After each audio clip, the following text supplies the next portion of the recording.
Unacademy. Let's crack it.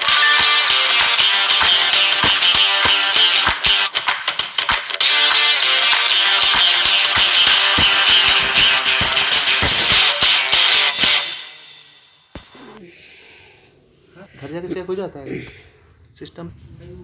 Hi friends, मैं आकांक्षा शर्मा जी के with आकांक्षा में आपका स्वागत करती हूँ। फ्रेंड्स, आज हम स्वास्थ्य के 3 मार्कर पढ़ने वाले हैं। ये 3 मार्कर प्रश्नों की एक श्रृंखला है, जैसा कि मैंने अपने लास्ट वीडियोस में बता चुकी हूँ। और ये आपको इसका स्वास्थ्य का पूरा जो नोट्स है या स्वास्थ्य संबंधी जो भी प्रश्न है या स्वास्थ्य का रिव्यू है नोट्स का, वो आप प्ले लिस्ट में जाके स्वास्थ्य वाली प्ले लिस्ट में जाके इसको देख सकते हैं। सबसे पहले चैनल को सब्सक्राइब कीजिएगा ताकि आपकी वीडियोज़ आपको मिलती रहें। और व्हाट्सएप ग्रुप में जुड़ने के लिए आप डिस्क्रिप्शन बॉक्स में देख सकते हैं। डिस्क्रिप्शन में आपको व्हाट्सएप ग्रुप और टेलीग्राम ग्रुप दोनों का लिंक मिल जाएगा। इसमें फ्लो चार्ट आपको किस तरह से यूज़ करना है, 3 मार्कर किस प्रकार लिखना है, जहाँ पे फ्लो चार्ट यूज़ हो वहाँ पे आपको फ्लो चार्ट लिखना है। और ये एग्ज़ाम कॉपीज़ टाइप मैंने नोट्स बनाए, जिस तरह से आपको एग्ज़ाम में लिखना रहता है तो उसी जिससे आपको सुविधा रहे। ये 3 मार्कर सेट की 12 फाइल रहेंगी, जो 12 सब्जेक्ट की रहेंगी। कुछ इस प्रकार से रहेंगी ये फाइल, जो आपको हार्ड और सॉफ्ट कॉपी दोनों में ही उपलब्ध है। जिस फॉर्म में भी आप चाहें तो उस फॉर्म में आप ले सकते हैं। तो चलिए स्टार्ट करते हैं। पहला क्वेश्चन है, निरोधात्मक स्वास्थ्य सेवा किसे कहते हैं? निरोधात्मक स्वास्थ्य सेवा क्या होती है? तो बीमारी या रोग से ग्रसित होने से पूर्व ही बचाव के उपाय वाली सेवाओं को निरोधात्मक स्वास्थ्य सेवा कहते हैं। क्या मतलब बोल रहे हैं? देखिए, अगर हमें, जैसे कि कोरोना है का सेशन चल रहा है, कोरोना की स्थिति हमारे देश में चल रही है, तो हमको कोरोना ना हो इसलिए सरकार पहले से ही उपाय बताती है कि मास्क लगा के रखिए, सैनिटाइज़र का यूज़ कीजिए। तो ये सभी जो होते हैं ये निरोधात्मक उपाय होते हैं। मतलब किसी रोग से ग्रसित होने से पहले ही उपचार कर लेना निरोधात्मक स्वास्थ्य सेवा कहलाती है। तो बीमारी या रोग से ग्रसित होने से पूर्व ही बचाव के उपाय वाली सेवाओं को क्या बोलते हैं? निरोधात्मक स्वास्थ्य सेवा बोलते हैं। दूसरा है उपचारात्मक स्वास्थ्य सेवा। ये दोनों ही अपने में अपोजिट हैं। जैसे कि निरोधात्मक स्वास्थ्य सेवा किसी रोगी के ग्रसित होने से पहले दी जाती है, ऐसे ही उपचारात्मक स्वास्थ्य सेवा रोगी की ग्रसित होने के बाद दी जाती है। जैसे कि किसी को मलेरिया हो गया है और मलेरिया के बाद उसकी टैबलेट लेता है या उसका पूरा जो टाइम पीरियड पूरा करता है कि वो बीमारी पूरी तरह से रिकवर हो जाए, तो वो उपचारात्मक स्वास्थ्य सेवा कहलाती है। तो अपन बोलते हैं ना, हम उपचार के लिए जा रहे हैं, तो वो उपचारात्मक स्वास्थ्य सेवाएं कहलाती हैं, जो रोगी से ग्रसित होने के बाद होती हैं। तो रोगग्रस्त होने के बाद उपलब्ध करवाई जाने वाली सेवाएं उपचारात्मक स्वास्थ्य सेवाएं कहलाती हैं, जैसे कि डेंगू का उपचार। नेक्स्ट है सहयोगी चिकित्सक। सहयोगी चिकित्सक, पहले मैं ओरली कोई चीज़ बता देती हूँ, फिर आपको उससे क्या होगा कि आप खुद भी मन से लिख पाएंगे। सहयोगी चिकित्सक, आपने देखा होगा जब आप हॉस्पिटल जाते हैं तो डॉक्टर के साथ एक और साथ में एक नर्सेज होते हैं, वार्ड बॉय होते हैं, तो जो डॉक्टर की हेल्प करते हैं तो उनको सहयोगी चिकित्सक कहते हैं। तो आप क्या लिखोगे? स्वास्थ्य सेवाओं में उन प्रशिक्षित कर्मियों को जो स्वास्थ्य सहायक चिकित्साएँ सेवाएँ देते हैं। मतलब चिकित्सा तो डॉक्टर मेन कंसल्ट होता है, लेकिन सहायता हमको कौन करता है? सहयोगी चिकित्सक करता है। जैसे कि फिजियोथेरेपी होती है, नर्सेस होती हैं।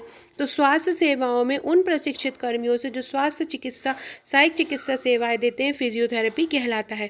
अब नेक्स्ट है आशा। आशा क्या होता है? जो इसका फुल फॉर्म होता है एक्रीडेटेड सोशल हेल्थ एक्टिविस्ट, मान्यता प्राप्त सामाजिक स्वास्थ्यकर्ता होते हैं। इसका एक और पॉइंट आप ये लिख सकते हैं, NRHM में इसका वर्णन किया गया है। नेक्स्ट है ऊषा। क्या होती है? तो ऊषा का फुल फॉर्म होता है अर्बन सोशल हेल्थ एक्टिविस्ट, शहरी स्वास्थ्य मिशन के। अर्बन मतलब होता है शहरी, तो ये जो मतलब शहरी क्षेत्रों में जो काम करती हैं उनको हम अर्बन सोशल हेल्थ एक्टिविस्ट कहते हैं। प्रत्येक 200 से 500 घरों पर एक कार्यकर्ता होती है। मतलब हर 200 से 500 के घरों पर ये एक ऊषा कार्यकर्ता होती है। नेक्स्ट है ANM। क्या होता है? ANM का फुल फॉर्म होता है ऑक्सिलरी नर्स मिडवाइफ। ऑक्सिलरी का आपको पता ही, आपने इंग्लिश में पढ़ा होगा ऑक्सिलरी वर्ब। तो ऑक्सिलरी मतलब होता है सहायक। तो इसी प्रकार से ANM मतलब होता है ऑक्सिलरी नर्स मिडवाइफ, मतलब सहायक नर्स मिडवाइफ।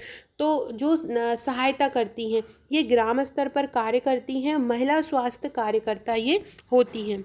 नेक्स्ट है प्राथमिक स्वास्थ्य केंद्र। क्या होते हैं? तो मैदानी क्षेत्रों में प्रति 30,000 आबादी पर मतलब एक होता है।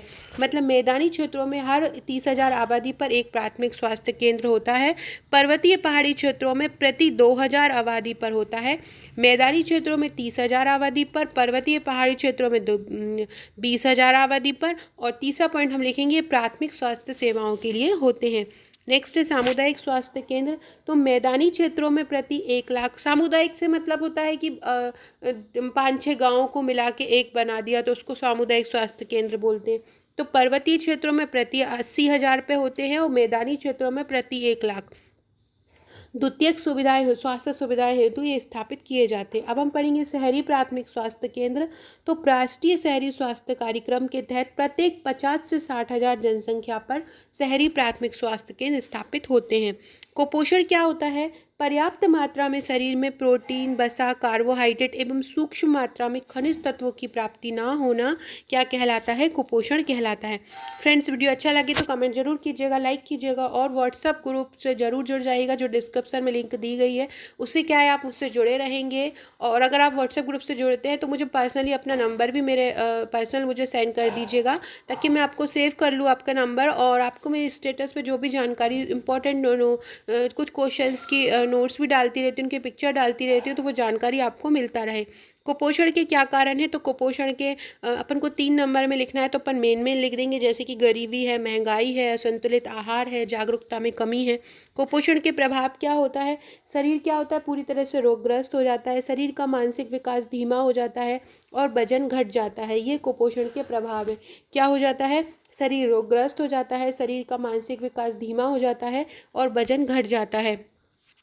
पूरक पोषण किसे कहते हैं? तो सामान्य भोजन से पूर्ति ना होने की स्थिति में जब अतिरिक्त पोषण लिया जाता है तो उसको पूरक पोषण कहते हैं। मतलब जब हम नॉर्मल जब खाना खा रहे हैं और हम देख रहे हैं कि ये खाना खाने के बावजूद भी हमारे शरीर में कोई इफ़ेक्ट नहीं पड़ रहा है तो हम एक्स्ट्रा आहार लेते हैं तो वो पूरक पोषण कहलाता है। नेक्स्ट है प्रतिरक्षण क्या होता है? तो ऐसी प्रक्रिया जिसमें व्यक्ति किसी संक्रामक बीमारी के प्रति प्रतिरोधक बन जाता है। टीके के माध्यम से इस प्रतिरोधक तंत्र को जागृत किया जाता है, इसको हम बोलते हैं प्रतिरक्षण।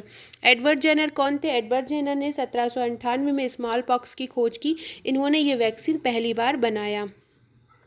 नेक्स्ट है लुईस पास्चर कौन है? तो मानव, रेबीज व जानवरों के चिकन, कॉलरा और एंथ्रेक्स के लिए इन्होंने टीके बनवाए।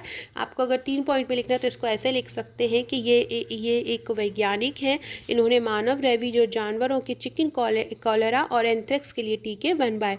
नेक्स्ट है सक्रिय प्रतिरक्षण। 2 प्रकार के प्रतिरक्षण होता है, एक सक्रिय प्रतिरक्षण होता है और एक निष्क्रिय प्रतिरक्षण होता है। सक्रिय प्रतिरक्षण क्या होता है कि वह प्रक्रिया जिसमें रोगों के जीवाणुओं के शरीर में कमजोर अवस्था में प्रवेश कराया जाता है। मतलब जिसमें रोगों की जीवाणुओं को शरीर में कमजोर अवस्था में प्रवेश करा दिया जाता है, इससे एंटीबॉडी बनाकर शरीर उसी रोग के जीवाणुओं से रक्षा कर लेता है। नेक्स्ट है निष्क्रिय प्रतिरक्षण। तो इसमें बनी बनाई एंटीबॉडी को शरीर में प्रवेश कराना। मतलब सक्रिय में क्या होता है, एंटीबॉडी बनती है, और निष्क्रिय में बनी बनाई एंटीबॉडी को शरीर के अंदर प्रवेश कराया जाता है। नेक्स्ट है पारिवारिक स्वास्थ्य। तो परिवार स्तर पर स्वास्थ्य संबंधी जागरूकता और स्वास्थ्य क्रियाएं इसमें आती हैं, जैसे खान पान, आदतें, सामान्य छोटी छोटी समस्याओं में जागरूकता, ये सभी पारिवारिक स्वास्थ्य कहलाता है। नेक्स्ट है जैव तकनीक। तो जीवों में ऐसी तकनीक का प्रयोग जिससे जीवों के गुणों में वृद्धि या समस्या ग्रस्त गुणों को कम करके उनका मानव हित में उपयोग किया जाए, उसे हम जैव तकनीक कहते हैं। सो फ्रेंड्स, ये थे मेरे आज के 3 मार्कर। इसके आगे के पढ़ने के लिए आप नेक्स्ट वीडियो देखिएगा। इसके अलावा आप मेरा पूरा पैकेज भी ले सकते हैं, जिसकी जानकारी आप मुझे व्हाट्सएप ग्रुप में ले सकते हैं। व्हाट्सएप ग्रुप में आपको 3 marker plus solve paper plus आपको प्रीलिम्स और मेंस दोनों का नोट्स मिल सकता है, तो आप मुझे व्हाट्सएप कर सकते हैं।